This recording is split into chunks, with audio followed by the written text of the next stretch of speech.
یاد رکھیں کہ جب بھی نبی کریم صلی اللہ علیہ وسلم کا نام اسم گرامی آئے تو ایک مرتبہ تو درود شریف کا پڑھنا وہ ہر مسلمان پہ واجب ہے. ایک مجلس میں ایک مرتبہ پڑھنا وہ واجب ہے، اور جتنی مرتبہ پڑھو اس بات ہے. اس ناتواں زندگی میں کہ جن کا کوئی اعتبار نہیں کہ کب کس کا بلاوا آ جائے، کب کس کا وقت پورا ہو جائے، تو خوش قسمت وہی ہے کہ جو جتنا زیادہ سے زیادہ نبی کریم صلی اللہ علیہ وسلم پہ درود پڑھے گا. اس لیے کہ آج دنیا کی زندگی میں جو جتنا زیادہ درود رسول اللہ صلی اللہ علیہ وسلم پہ پڑھے گا اتنا ہی کل قیامت کے دن وہ رسول اللہ کے قریب ہوگا. اور ہمارا اہل سنت والجماعت کا یہ عقیدہ ہے، صاحب نے یہ عقیدہ آپ کو بتایا ہوگا. ہمارا یہ عقیدہ ہے اہل سنت والجماعت کا کہ رسول اللہ صلی اللہ علیہ وسلم پر دنیا کے کسی بھی حصے میں کوئی بندہ اگر درود شریف پڑھتا ہے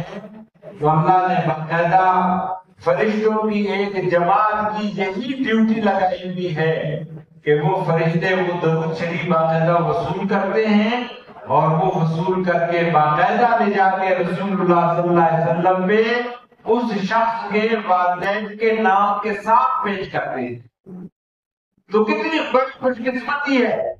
کہ اگر ہم درود پڑھیں گے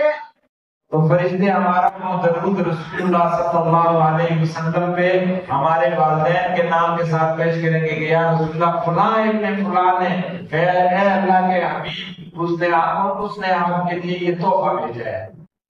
آج اگر دنیا میں ہمارا کسی ایسی محفل میں، کسی وزیر کی محفل میں، کسی افسر کی محفل میں،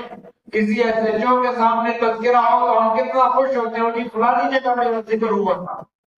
تو ذرا تصور کریں کہ رسول اللہ صلی اللہ علیہ وسلم کی محفل میں نام لیا جائے اس سے بڑھ کے اور کیا ہو کہ یہ درود شریف کہ اس کا اہتمام کریں. اگر کل یہ چاہتے ہیں کہ ہمیں رسول اللہ کا قرب مل جائے، ہمیں رسول اللہ کی شفاعت مل جائے، ہمیں رسول اللہ کے دست مبارک سے حوض کوثر کا جام مل جائے، تو کم از کم 300 مرتبہ روزانہ درود شریف پڑھنے کا اپنا معمول بنا.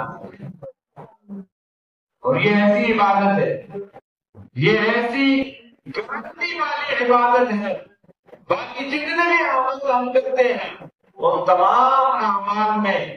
یہ تردد پیدا ہو سکتا ہے کہ پتہ نہیں یہ قبول ہوتی ہے یا نہیں ہوتی. نماز ہم پڑھتے ہیں پتہ نہیں قبول ہے نہیں قبول، روزے ہم رکھتے ہیں پتہ نہیں قبول ہے نہیں قبول، حج ہم کرتے ہیں پتہ نہیں قبول ہے نہیں قبول، عمرے ہم کرتے ہیں پتہ نہیں قبول ہے نہیں قبول، باقی جتنے بھی ہم کرتے ہیں پتہ نہیں قبول ہے یا نہیں قبول. لیکن درود شریف وہ عبادت ہے کہ جو ہر حال میں قبول ہے، ہر حال میں قبول ہے، ہر حال میں قبول ہے. اس لیے میرے عزیزوں میرے نوجوانوں پڑھ لو درود شریف پڑھ لو، تمام حضرات درود شریف پڑھ لو. اللہم صلی علی سیدنا مولانا. اور یہ بھی عرض کرتا ہوں کہ درود شریف بھی سیغہ پڑھو گے سب سے مختصر صلی اللہ علیہ وسلم، یہ بھی پورا درود و سلام ہے. اس کے لیے وہی سوال ہے کہ جو نبی کریم صلی اللہ علیہ وسلم نے فرمایا کہ من صلی علیہ واحدۃ صلی اللہ علیہ عشرہ، کہ جو مجھ پہ ایک مرتبہ درود شریف پڑھتا ہے اللہ تبارک و تعالیٰ اس پہ 10 رحمتیں نازل فرماتے ہیں، 10 گناہ معاف ہوتے ہیں، 10 درجات بلند ہوتے ہیں. تو اس لیے درود شریف کا اہتمام